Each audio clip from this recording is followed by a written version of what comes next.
Hey, what's going on? You know who it is. You know what it is. All right, you guys. So Michael B. Jordan confronts a former classmate that he shared a classroom with when he was attending, I guess, high school in Newark, New Jersey. I forgot Michael B. Jordan is from Newark, New Jersey. So that's what Shakur Stevenson was talking about when he was saying he wanted to get put in Creed 3. Yeah, I'm pretty sure.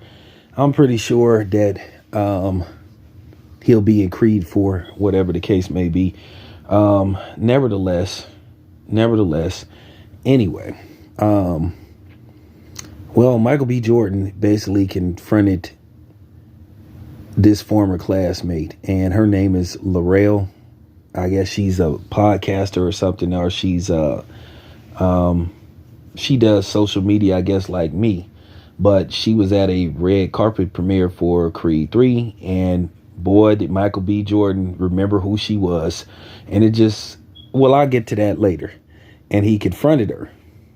And she was trying to talk to him about Creed 3. And he said, yeah, when we went to school, said, yeah, I was the corny dude and all that kind of stuff.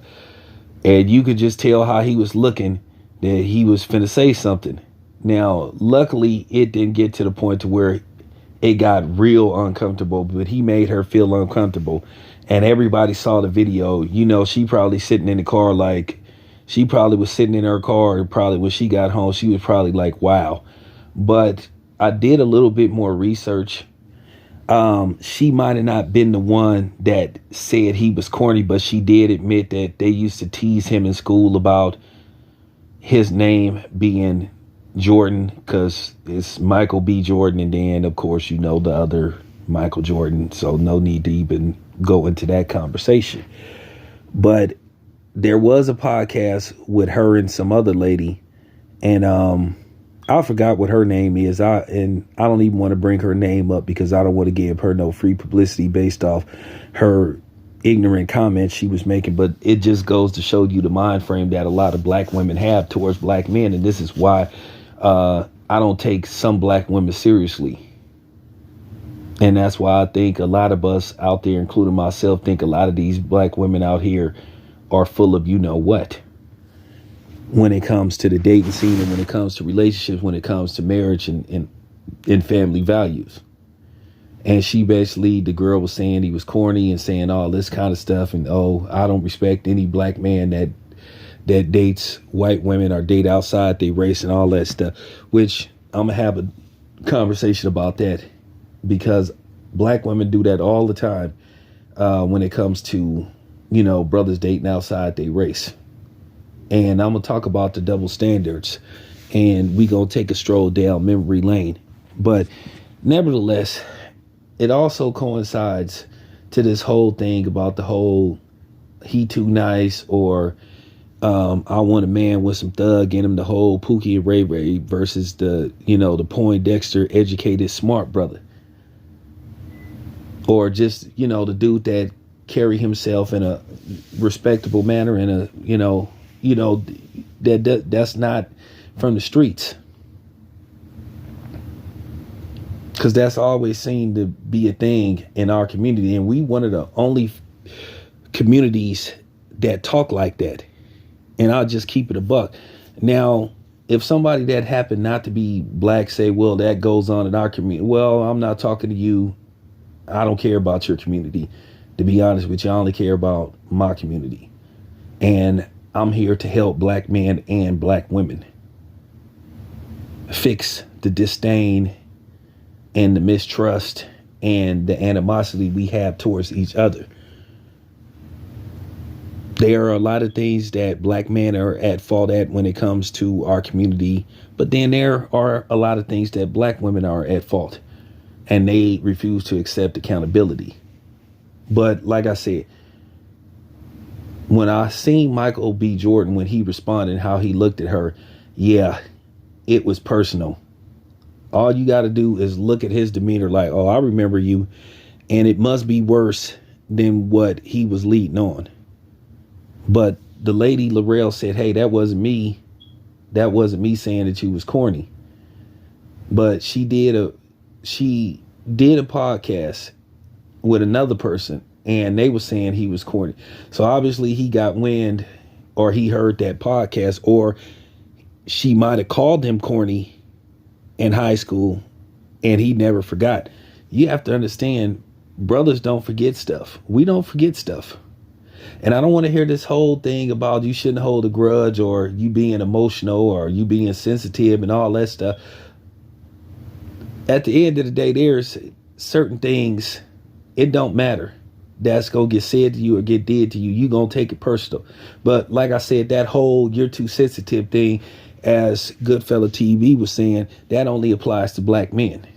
Like I said, everybody is allowed to say and do whatever they want to do to black men. And we're just supposed to take it and not respond, smile, have the Colgate smile, the Kool-Aid and watermelon smile with a piece of churchy chicken, and just be cool with it. At the end of the day, you have every right to respond if you feel like somebody is disrespecting you. Now, is there times where you should ignore a person? Yeah, but everything is like a scale. Everything is like, sort of like credit.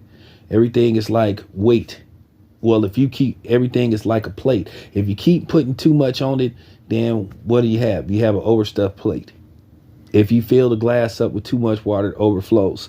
So that's how respect is, and that's how much disrespect is. Well, if the disrespect just mounts up to an overwhelming amount, then you have to respond. Okay? Because then if you don't respond, then they say you're weak. So it's like you can't win for losing in certain situations. But Michael B. Jordan, I don't know if I would have did it, but he did humiliate that lady. I can't tell the man what to do. I don't know. I don't know. I'm not finna attack him, but if that's how he feel, then that's how he feels. I don't know whether I would have did it or not. I might have would have tried to talk to her behind the scenes or something, or seek it out, talk to her behind the scenes. But based off the fact how he looked when he seen her and he recognized her, yeah. Now, is L'Oreal telling the whole story? Probably not. I'm pretty sure they said something to him in school. She said everybody used to make fun of him. Well, look at him now. Now, keep in mind, Michael B. Jordan has been under attack for, having a history of dating women that are not black. But, the thing with Lori Harvey didn't work out. And I said before, I believe that people pressured Michael B. Jordan to date a black woman. But this is a thing that black women love to do to black men. Just always worried about who black man is dating. But nevertheless, I just wanted to point that out. Was Michael B. Jordan wrong for what he did? Well, I ain't gonna say he was wrong or right, but I'll put it to you this way. I understand completely. As far as L'Oreal go, like I said, I'm pretty sure she knew that video was gonna go viral, and she probably was thinking to herself like, wow. Now, how she handles this is up to her. Maybe she should take the high road, but if she responds, then